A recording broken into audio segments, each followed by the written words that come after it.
Hello everyone and welcome to Rabta channel. मेरा नाम है परम।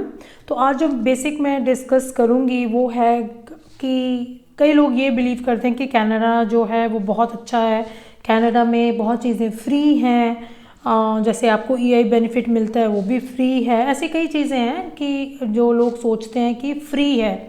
तो एक चीज़ मैं बता दूं कि देखो कनाडा में कुछ भी फ्री नहीं है एक्सेप्ट वन थिंग, वो है वेलफेयर अमाउंट।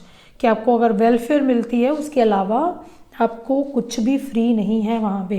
अब जैसे मान लिया आपको ईआई बेनिफिट मिलती है, कई लोग ये सोचते हैं कि जहाँ एक शब्द के पीछे बेनिफिट मिल लग गया तो इसका मतलब वो फ्री है। बेनिफिट का मतलब फ्री नहीं है।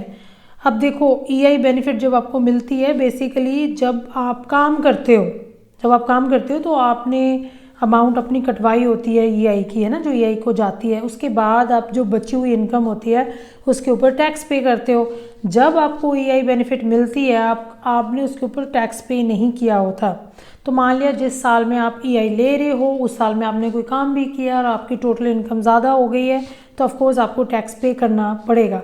तो रूल ऑफ थंब ये है कनाडा में कि जब भी आप कुछ इनकम अर्न करते हो, अर्निंग जो है आपकी उस साल की, जहाँ कोई भी सोर्स ऑफ इनकम है आपका, चाहे वो कहीं आपने इन्वेस्टमेंट की हो, आपको इंटरेस्ट की इनकम आ रही हो, चाहे आपका घर आपने रेंट पे चढ़ाया हो, आपको रेंट आ रहा हो, आप किसी रेस्टोरेंट में काम कर रहे हो, आपको वहाँ पे जैसे as a waiter money tips मिलते हैं वो हो, जहाँ आपने कहीं पे कैश पे काम किया हो वो हो, आपने कहीं नौकरी की हो आपकी वो सैलरी हो, चाहे वो बिज़नेस की अमाउंट हो, आपको कैश मनी आपने रिसीव की हो, चाहे आपने ईआई नहीं कटवाई हो, कुछ भी अमाउंट अगर आप रिसीव करते हो, कहीं से भी रिसीव करते हो, आपको ये सोचना है कि उस पर आपको डिपेंड ऑन योर ब्रैकेट कि आपको कितना टैक्स पे करना पड़ेगा। हो सकता है आपकी इनकम अगर कम हो साल की आपको कम टैक्स पे करना पड़े, हो सकता है अगर आपकी इनकम ज़्यादा हो जाए तो आपको ज़्यादा टैक्स पे करना पड़े। तो it all depends on your income of the year, earnings of the year, जिसको अर्निंग्स कहा जाता है। तो जो ईआई बेनिफिट है उसका मतलब ये है कि देखो आपने ईआई कटवाया, ठीक है, मतलब वो तो ज़बरदस्ती ऑफ कोर्स काटना पड़ेगा, आप कटवाते नहीं हो, it doesn't depend on you. जैसे आपको सैलरी मिलती है आप कटवाते हो, ठीक है। अगर कई लोगों का ये क्वेश्चन था कि मैम क्या मुझे इस ईआई बेनिफिट पे टैक्स पे करना पड़ेगा? Now it all depends. अगर मान लिया उस साल में आप मान लिया आपने जनवरी से लेके जुलाई तक तो काम किया, ठीक है, और जुलाई के बाद दिसंबर से लेस से आपकी ईआई स्टार्ट हो गई, तो 6 महीने आपकी ईआई थी और 6 महीने आपने काम किया। अगर आपकी टोटल इनकम उस साल की ईआई बेनिफिट्स को मिला के उस ब्रैकेट में ज़्यादा हो जाती है तो ऑफकोर्स आपको टैक्स पे करना पड़ेगा। बट अगर आपका throughout whole year EI benefit पे ही थे, आपने कोई काम नहीं किया, तो जनरली आपको पे करना नहीं पड़ता टैक्स उसके ऊपर, क्योंकि उतनी इनकम आपको साल की नहीं बनती है, ठीक है। उस ब्रैकेट में आप फर्स्ट ब्रैकेट में नहीं फॉल करते तो आपको नहीं पे करना पड़ता।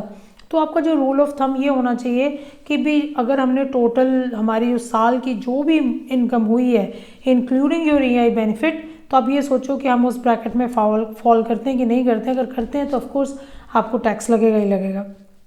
दूसरा, कई लोग ये सोचते हैं कि जैसे हमने आरआरएसपी जो है वो ले ली, तो उस आरआरएसपी अमाउंट जो हमने आरआरएसपी में डाली तो हमको टैक्स पे नहीं करना पड़ा, ठीक है। आपको उस साल में आपको टैक्स नहीं पे करना पड़ा उस अमाउंट के लिए, आपने 15% उस पर बचा लिया और वो जो मनी है आपके आरआरएसपी में चली गई।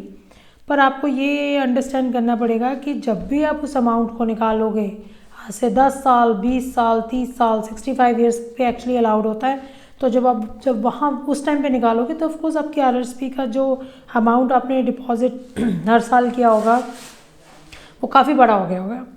तो वो तो ये तो है नहीं कि 40,000 पर ईयर ही आपका अमाउंट था। जब भी आप उस अमाउंट को बाहर निकालोगे आपको एंड ऑफ द उस टर्म जो है उसमें टैक्स देना पड़ेगा।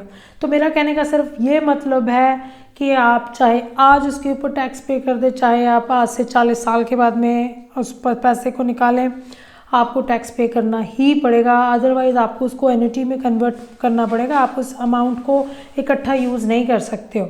अगर करोगे टैक्स पे करो, वरना उसको छोटी छोटी इंस्टॉलमेंट्स में आपको डिवाइड करना पड़ेगा और जब आपकी डेथ हो जाएगी बाकी का जो मनी है you will not get it.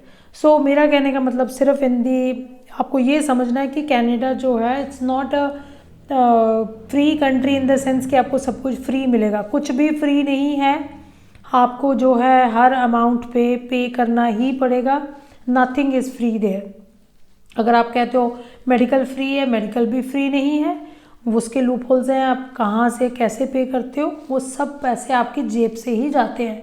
So nothing is free. ये मेरा एक बेसिक कंसेप्ट है। जो लोग ये सोचते हैं कि मुझे बेनिफिट मिला, मुझे टैक्स पे करना पड़ेगा कि नहीं पड़ना पड़ेगा, of course it all depends कि आपकी उस साल की इनकम कितनी है।